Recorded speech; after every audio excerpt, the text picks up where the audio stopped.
isso não era um problema dentro do meio evangélico, até que surgiu o movimento pentecostal, cerca de cento e poucos anos atrás.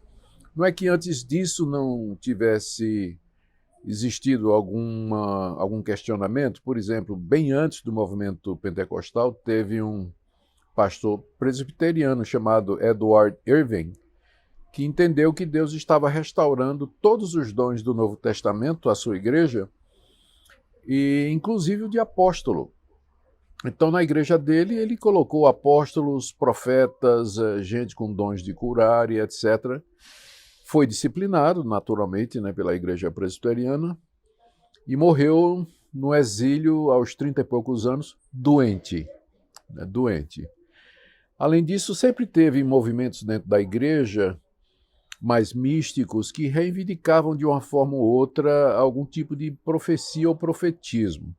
Mas foi o movimento pentecostal, há cerca de cento e poucos anos atrás, que trouxe à luz essa questão da contemporaneidade da profecia e o que seria a profecia.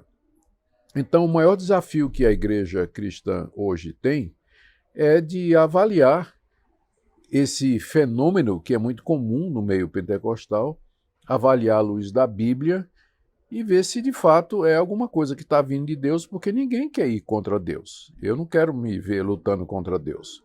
Mas, por outro lado, eu não quero aceitar alguma coisa que não provenha dele. Então, o grande desafio hoje é você entender o que é a profecia e se ela está disponível nos nossos dias e se está, em que forma, uma vez que a profecia não é uma coisa uniforme na Bíblia. A profecia é uma designação geral para Deus falar ou se comunicar através de pessoas. Então você tem desde Saul, que provavelmente nem crente era, mas profetizou, até os profetas canônicos como Isaías, Jeremias e assim por diante.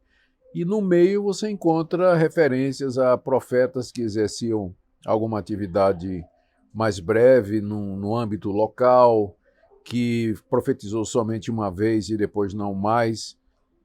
Então, e você tem os profetas do Novo Testamento, que são mencionados nas listas de dons espirituais e a referência a eles em atividade, especialmente no livro de Atos e na primeira carta aos Coríntios. Então, estes são os desafios que a igreja evangélica encontra hoje. Está Deus falando através dos profetas, que se apresentam nas igrejas, se apresentam através de livros, fazendo declarações a respeito do futuro, da vida das pessoas? O grande desafio é discernirmos a verdade de Deus no meio de tudo isso. O objetivo do meu livro eu poderia dizer que ele tem duas partes. Numa primeira parte, eu entro nessa questão de o que era a profecia no Antigo Testamento e no Novo, e como ela seria nos dias de hoje, se ela estivesse disponível. A segunda parte do livro é uma parte bem mais acadêmica, ela é baseada na minha tese de doutorado, em que eu examinei as reivindicações de um estudioso de que o apóstolo Paulo, antes de ser apóstolo, ele era profeta. E que, como profeta, ele faz interpretações do Antigo Testamento pelo Espírito Santo que podem nos parecer absurdas, porque nós vamos lá para o texto original do Antigo Testamento e não parece dizer absolutamente nada daquilo que o apóstolo Paulo está fazendo. Então, Paulo se via como um intérprete autorizado por Deus para encontrar sentidos no Antigo Testamento que não eram perceptíveis a olho nu. E ele fazia isso como profeta. Então, a tese é que os profetas eles foram os primeiros intérpretes do Antigo Testamento. E eles eram autorizados por Deus a fazer isso, o que nos diria ou nos daria uma dica do que é profetizar.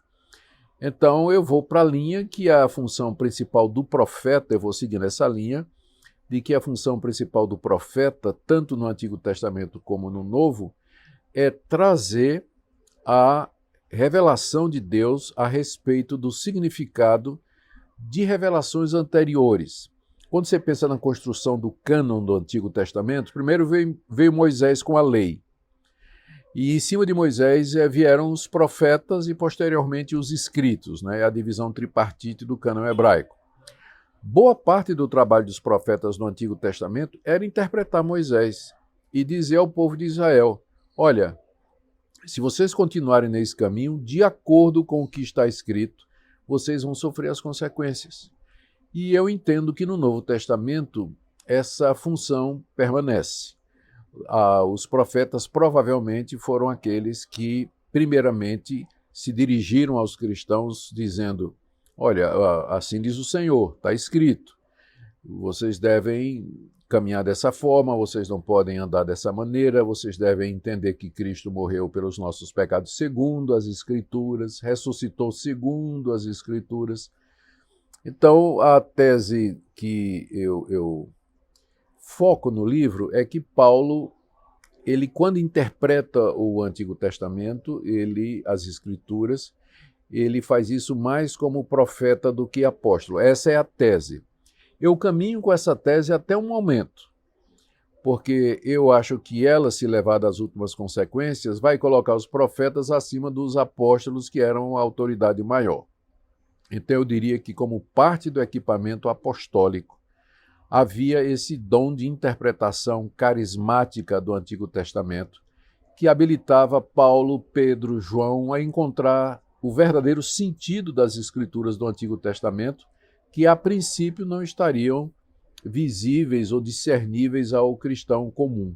Por isso que eles nos deram o Novo Testamento, que cita o Antigo centenas de vezes e que é usado como base da doutrina apostólica. Paulo cita constantemente o Antigo Testamento para embasar o pensamento dele, o que seria uma evidência do nosso argumento. Então, eu creio que o livro ajuda a entender o que é a profecia e se ela continua hoje. Se a profecia é isso que eu estou falando, então ela continua hoje.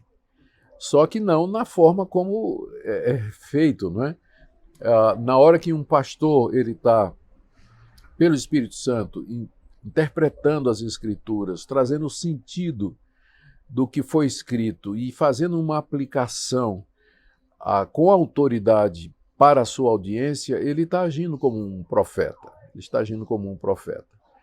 Essa ideia de que o profeta é alguém que adivinha o passado das pessoas e profetiza o que é que vai acontecer com elas, está presente em algumas passagens das Escrituras, mas é um aspecto mínimo daquilo que o profeta fazia, e nós não devíamos tirar o equilíbrio daquilo que está revelado. Se Deus quiser fazer isso, Deus pode fazer. Mas eu não creio que somos encorajados a esperar que Deus faça isso constantemente. Somos encorajados a estudar a Escritura e ouvir a voz de Deus através dela. Então eu espero que o meu livro ajude o meio evangélico nesse sentido.